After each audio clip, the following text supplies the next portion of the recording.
los sueños cambiaron el destino de los hombres y de las naciones.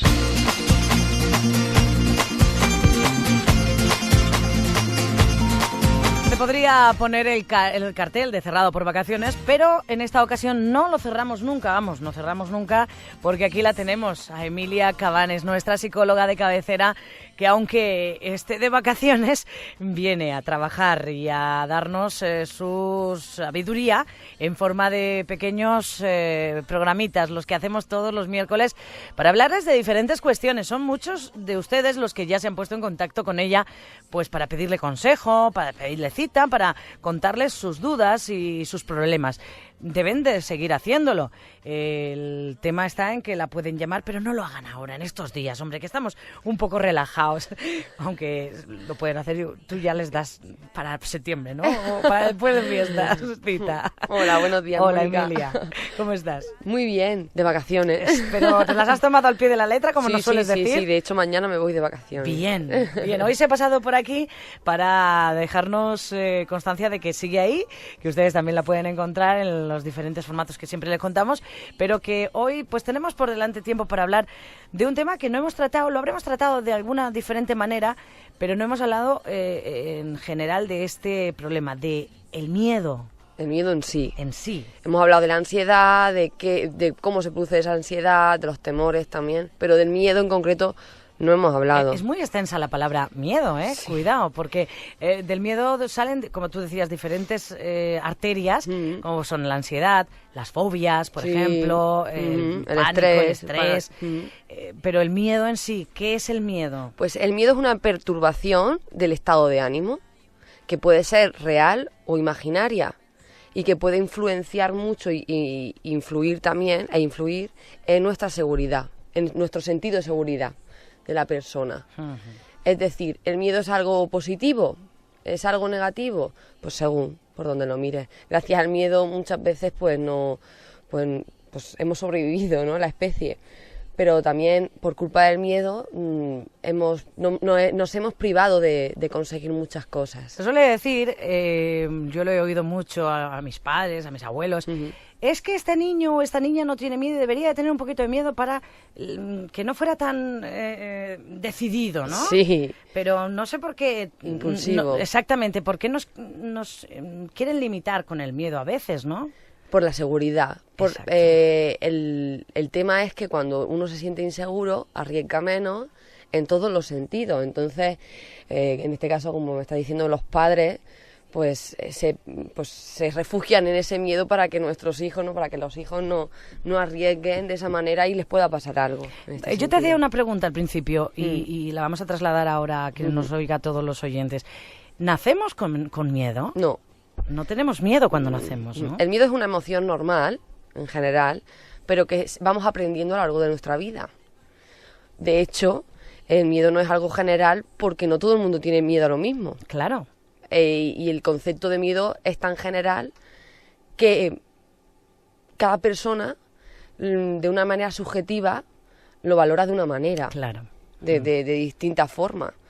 El miedo real, el miedo real se puede ver de muchas formas, no solo por un pensamiento, sino también a nivel fisiológico. Es decir, esta persona tiene miedo por nuestra expresión, la sudoración, ¿no? Cuando tenemos miedo, nuestros temblores.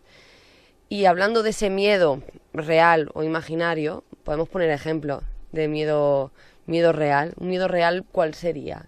Miedo, por ejemplo, a la altura, a caerte desde un edificio, por ejemplo. Pero eso es un miedo real. El miedo real es el miedo de poderte caer. ¿No? Es decir, pensar que me puedo caer da miedo, ¿no? Sí.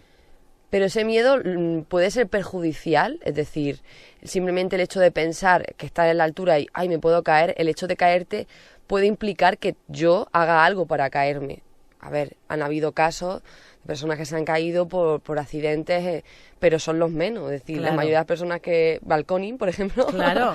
La mayoría de personas que se caen desde la altura es porque han hecho algo, ¿no? Para caerse. Es decir, tenemos miedo a veces a nosotros mismos, a lo que podamos hacer, a incluso no lo que podamos hacer, sino a nuestros pensamientos. Simplemente el hecho de pensar que me puedo caer o que está muy alto y si me tirara, hace que tengamos miedo a determinadas situaciones que no se han producido y que ese miedo hace que no se vayan a producir, porque si yo no tengo miedo a tirarme desde un balcón, pues probablemente lo haré, como lo han hecho muchas personas en este caso. Y el miedo, por ejemplo, cuando uno, la típica película de miedo, la película de terror, ya le llamamos película de miedo. De miedo.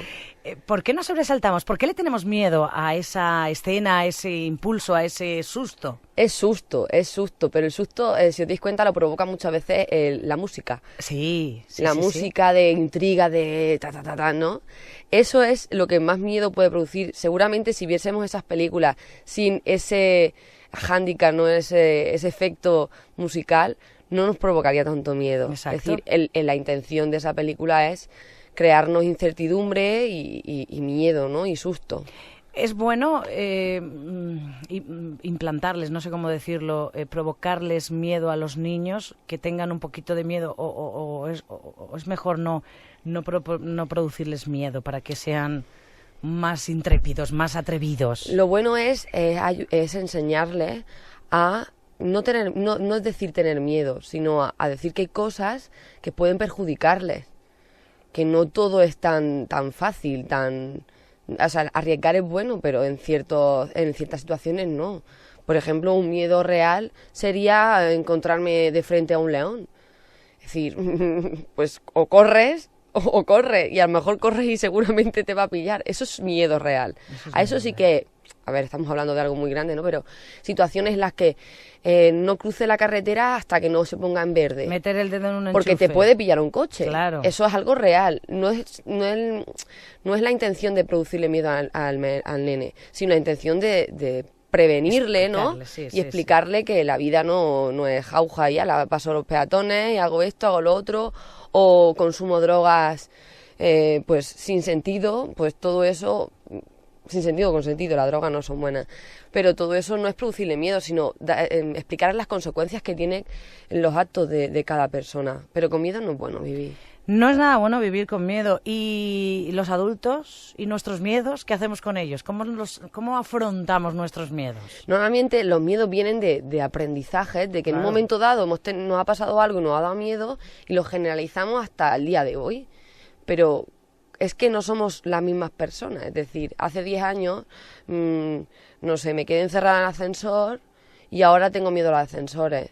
Es decir, por un gato que maté, ¿no? Matagato me llamaron, o como se diga eso. Es decir, que no tiene por qué pasar. Aprendemos a nivel negativo y eso es lo que hace que generalicemos los miedos. No sé, hay películas, que ahora mismo no me acuerdo. Bueno, estamos de vacaciones. Pero películas de que gente que no sale de casa, por ejemplo. Sí. Eso no empieza de un día para otro. Eso son muchos años de aprendizaje que empezaron, a lo mejor un día salieron y hubo un accidente.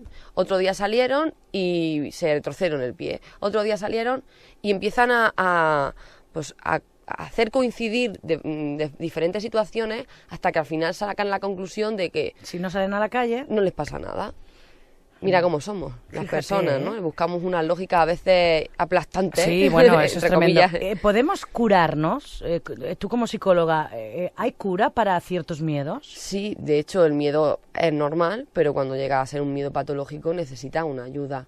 Sí, es decir, las fobias, los trastornos de fobias y todo se pueden curar. Sí, lo más importante, tener en cuenta de que hay que tener muy en cuenta el tiempo que tiene esa persona, esa fobia, la intención y predisposición de esa persona a superar ese problema y el trabajo de fondo, ¿no? Que es igual de complicado es tener una fobia, comenzar a tenerla, que quitarla. Es decir, conlleva mucho trabajo, pero se puede. Se puede, bueno, se puede. Se puede, de hecho, tengo pacientes que han podido, ¿eh? Qué bien. Sí. Bueno, es interesante, me ha dado mucha curiosidad aquello que has dicho de que aprendemos a tener miedo. Fíjate qué aprendizaje más absurdo. Sí. Y que no sirve de nada, porque luego hay que ser un poquito más valientes en la vida, en según qué aspectos. Pero sí que muchas veces decimos, uy, cuando yo tenía 15 años, no tenía miedo a nada. Y ahora, con los años, vamos adquiriendo ese miedo, ¿no? Sí, otro ejemplo, que hablando de aprender el miedo, los niños, desde pequeños, porque normalmente forjamos el miedo desde pequeños, como no te portes bien, va a venir el coco. Hay que tener mucho cuidado. El hombre del saco. Y o el todas esas fantasma, cosas. tal. Hay que tener mucho cuidado.